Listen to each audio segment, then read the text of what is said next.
का घर बना ही संसार में इसीलिए है कि जब दुनिया के लोग सब दूर ठोकर खा लें, हर जगह से जब झोली खाली रहे, तब आखिरी में अपने पिता के घर आकर उसको भरवा कर चले।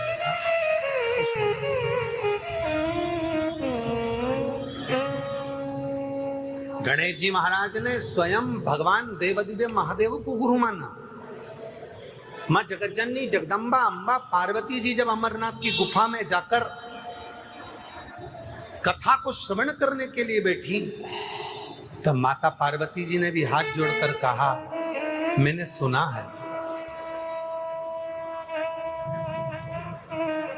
गुरु मंत्र के बिना कथा सुनी भी जाए तो उसका लाभ नहीं मिलता। भोलेनाथ, मेरा कोई गुरु नहीं है, इसीलिए तो इस गुरु पूर्णिमा के पहले जो गुरु पूर्णिमा गई 2025 की, उसमें कहा था कि पति भी गुरु होता है, पिता भी गुरु होता है, पत्नी भी गुरु होती है, सास भी गुरु होती है, मां भी गुरु होती है। और यहां तक शिव पुराण की कथा कहती है, देवहूति और कपिल देव जी महाराज का चरित्र देखा जाए तो बेटा भी गुरु होता है और बेटी भी गुरु। कपिल देव जी महाराज ने अपनी माता देवहूति को उपदेश दिया था, ज्ञान दिया था।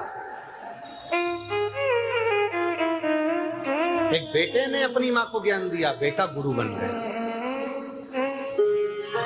लोग कहते हैं कि आप कहते हो पति गुरु है। हाँ, पार्वती जी कहती हैं कि मैं कथा सुनूंगी और मुझे इस कथा का फल कैसे मिलेगा जब तक मैं गुरु मंत्र ना लूं। तो आप मुझे गुरु मंत्र दीजिए। देवाधिदेव महादेव कहते हैं, सुनो पार्वती, संसार का मनुष्य जब शिव महापुराण की कथा को सुनने के लिए बैठता है और उस शिव पुराण के अंतर्गत ओम नमः शिवाय, नमः शिवाय, श्री शिवाय नमस्तुभ्यम का जब उच्चारण व्यास अपनी पीठ से करता है, वक्ता अपनी पीठ पर बैठकर जब इस उच्चारण को करता है और जितने श्रोता होते हैं जब इस मंत्र को साथ में बोलते हैं, उसी क्षण उसका गुरु मंत्र हो जाता है। और वो मंत्र मिलते ही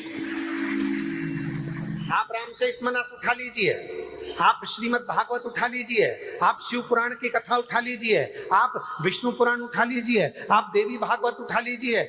जितनी पुराणों को आपने सुना होगा, ईमानदारी से बोलना, जितनी पुराणों को सुना, श्रीमद् भागवत किस किसने सुनी? हाथ उठाओ जरा, जिन्होंने भागवत सुनी है। चलो रखो।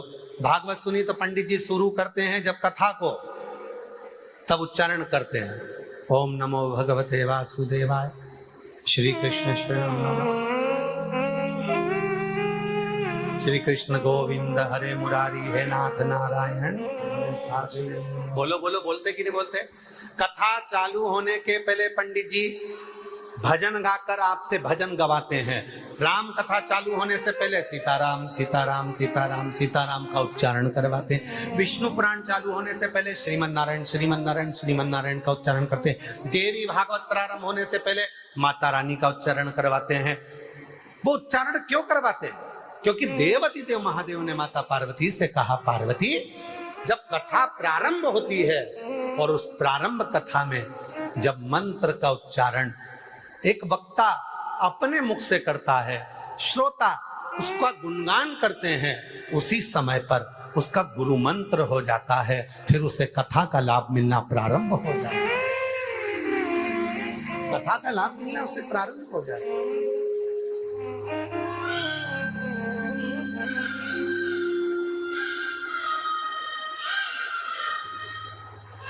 आप जपते हो, उच्चारण करते हो, जब मंत्र को जपना प्रारंभ करते हो, अपने आप वो लाभान्वित होता है। कई लोग कहते हैं, गुरुजी पंडाल में बैठकर कथा सुनने का लाभ ये मिलता है कि 3 महीने में भगवान मन की कामना पूरी कर देता है। आखिर वो 3 महीने में करता कैसे? कथा के पंडाल में बैठकर कथा श्रवण कर उसका लाभ मिलता क्यों है? क्योंकि कथा के बीच में